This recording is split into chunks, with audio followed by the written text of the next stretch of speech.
நேர்களே, அண்மை செய்தி. தமிழகம் முழுவதும் கோடை மழையால் சேதமடைந்த பயிர்களை கணக்கெடுக்கும் பணியானது தொடங்கியிருக்கின்றது.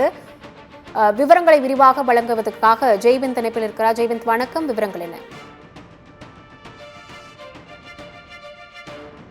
30,000 ஏக்கர் பரப்பளவில் பருத்தி சாகுபடியும் அதேபோல் 50,000 ஏக்கர் பரப்பளவில் எள் சாகுபடியும் விவசாயிகள் ஈடுபட்டு வந்தனர். இந்த நிலையில் கடந்த 10 நாட்களாக திருவாரூர் மாவட்டத்தில் பல்வேறு பகுதிகளில் கோடை மழை கொட்டி தீர்த்தது. இதன் காரணமாக பருத்தி விவசாயம் பாதிக்கப்பட்டுள்ளது. பூக்கள் மற்றும் பருத்தி காய்கள் கொட்டி விவசாயம் பாதிக்கப்பட்டுள்ளது. இதனால் ஒரு ஏக்கருக்கு 40,000 ரூபாய் செலவு செய்து பருத்தி விவசாயம் பாதிக்கப்பட்டுள்ளதாகவும், மேலும் பயிர்களில் மழையில் சார்ந்து மழைநீர் சூழ்ந்து பாதிக்கப்பட்டுள்ளதாகவும் மாவட்ட நிர்வாகம் உடனடியாக கணக்கெடுக்கும் பணியை தொடங்க வேண்டும் என விவசாயிகளின் தரப்பில் கோரிக்கை வைக்கப்பட்டது.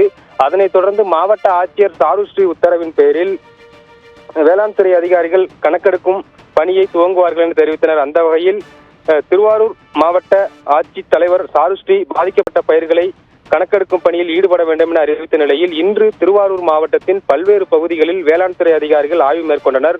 குறிப்பாக திருவாரூர் மாவட்டம் மன்னார்குடி வட்டத்திற்கு உட்பட்ட குன்னியூர், ரகுநாதபுரம், அதேபோல் மலவராயநல்லூர் உள்ளிட்ட பல்வேறு பகுதிகளில் வேளாண் துறை உதவி இயக்குநர் தங்கபாண்டியன் மற்றும் வேளாண் துறை அதிகாரி பிருத்திவிராஜ், துணை வேளாண்மை அலுவலர் சங்கர் மற்றும் வேளாண் துறை மற்றும் வருவாய்த்துறை அதிகாரிகள் கணக்கெடுக்கும் பணியில் ஈடுபட்டனர்.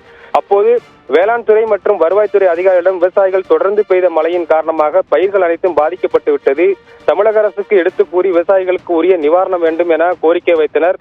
மேலும் அப்போது அந்த வழியாக சென்ற திருவாரூர் சட்டமன்ற உறுப்பினர் பூண்டி கலைவாணன் விவசாய கணக்கெடுக்கும் பணியை பார்வையிட்டார். விவசாயிகளுடைய முக்கியமான கோரிக்கையாக இருப்பது என்னவென்றால் பாத்தீங்கன்னா, ஒரு ஏக்கருக்கு 40,000 ரூபாய் வரை செலவு செய்து பருத்தி பயிர்களை காப்பாற்றியுள்ளோம்.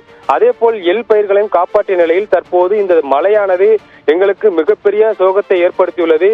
எனவே உடனடியாக விவசாயிகளுக்கு உரிய நிவாரணத்தை வழங்கினால் மட்டுமே அடுத்த கட்ட விவசாய பணியில் ஈடுபட முடியும் என விவசாயிகளின் தரப்பில் தெரிவிக்கின்றனர். விவரங்களை விரிவாக வழங்கியமைக்கு நன்றி ஜெய்விந்த். கோடை மழையால் பாதிக்கப்பட்ட பயிர்களை கணக்கெடுக்கும் பணியானது துவங்கியிருக்கின்றது. விவரங்களை விரிவாக எமது செய்தியாளர் ஜெய்விந்த் வழங்கியதை கேட்டோம். மேலும் விவரங்களை அறிந்து கொள்ள இணைந்திருங்கள் சத்தியம் செய்திகளோடு.